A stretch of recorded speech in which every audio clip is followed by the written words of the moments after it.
남동생은 아예 연락이 끊겼습니다. 동생 집 거실에서 얘기를 나눴어요.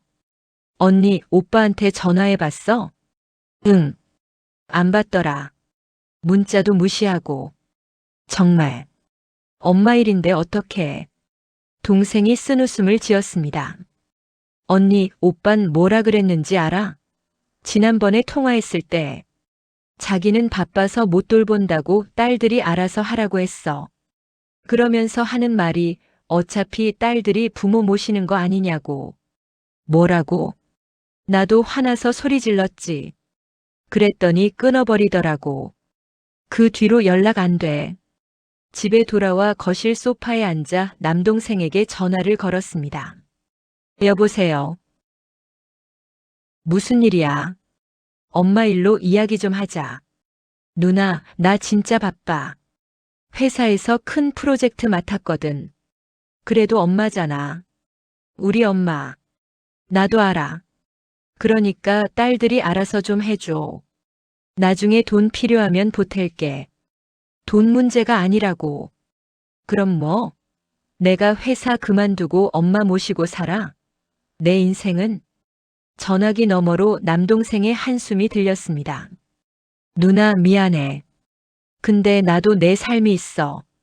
나도 애들 키우고 있고 집도 사야 되고. 이해해줘. 뚝. 전화가 끊어졌습니다. 핸드폰을 들고 소파에 주저앉았어요. 결국 모든 짐은 제게 왔습니다. 동생도 지쳐 있었고 남동생은 연락이 끊겼고 남편은 이해는 하지만 지쳐 보였습니다. 회사 사무실에서 팀장님을 찾아갔습니다. 팀장님 죄송한데요. 근무 시간을 반으로 줄일 수 있을까요? 무슨 일이세요? 어머니가 치매시라. 낮에 돌봐드려야 해서요. 팀장님은 안타까운 표정을 지으셨어요. 알겠습니다. 오전만 근무하시죠. 그렇게 저는 반차 근무로 바뀌었습니다. 오전에만 일하고 오후엔 엄마 집에서 엄마를 돌봤어요. 물론 수입은 절반으로 줄었습니다. 하지만 어쩔 수 없었죠. 집에 돌아와 거실 소파에서 남편과 마주 앉았습니다. 여보, 이렇게는 안 돼. 우리도 애 대학 보내야 되고 노후 준비도 해야 되잖아. 알아. 근데 지금 당장 엄마가 더 급해. 요양보호사 알아보자. 그게 현실적이야. 결국 요양보호사를 알아봤습니다. 하루 8시간 월 200만 원. 만만치 않은 돈이었습니다. 동생 집에 가서 얘기했어요. 반씩 나눠내자. 내가 100만 원, 너도 100만 원. 응. 그래야지.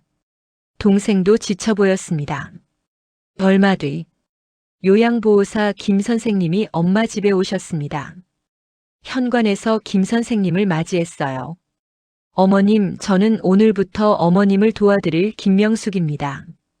엄마는 경계하는 눈빛으로 김 선생님을 봤습니다. 이분은 누구야? 엄마를 도와주실 분이에요. 난 도움 필요 없어. 왜 내 집에 이상한 사람을 들이는 거야? 엄마, 나가. 다들 나가라고. 엄마는 화를 내셨습니다. 김 선생님은 침착하게 말씀하셨어요. 괜찮습니다. 처음엔 다들 그러세요. 시간이 지나면 익숙해지실 거예요. 하지만 쉽지 않았습니다. 엄마는 김 선생님을 거부하셨어요. 이 사람 누구야? 왜 우리 집에 있어? 하루에도 몇 번씩 물으셨습니다. 어머님, 저 김명숙이에요. 기억 안 나세요? 아니, 처음 보는데? 도둑이야. 도둑. 엄마는 김 선생님을 밀쳤습니다. 일주일 뒤, 김 선생님한테 전화가 왔습니다. 보호자님 죄송한데요. 제가 더 이상은 힘들 것 같아요. 네. 어머님께서 계속 저를 거부하시고 오늘은 빗자루로 때리려고까지 하셔서요. 정말 죄송합니다. 아니에요. 저희가 죄송하죠. 다른 분 소개해 드릴게요. 두 번째 요양보호사, 세 번째 요양보호사. 모두 한 달을 못 채우고 그만뒀습니다. 엄마는 누구도 받아들이지 않으셨어요. 엄마 집 거실에서 동생과 마주 앉았습니다.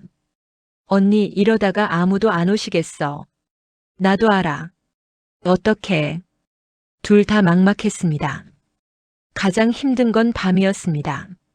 엄마 집에서 자기 시작했어요. 동생 방 옆 작은 방에서. 엄마는 밤에 더 심하게 헤매셨습니다. 엄마 어디 가세요? 새벽 3시. 엄마 방문이 열리는 소리에 깼어요. 직장 가야지. 복도에서 엄마를 붙잡았습니다. 지금 새벽 3시예요. 거짓말하지 마. 아침이잖아. 엄마는 외출복을 입으려 하셨습니다. 엄마, 밖에 보세요. 아직 깜깜하잖아요. 창문을 가리켰어요. 그러네. 그럼 조금 있다가 나가야겠다. 간신히 재우고 나면 1시간 뒤.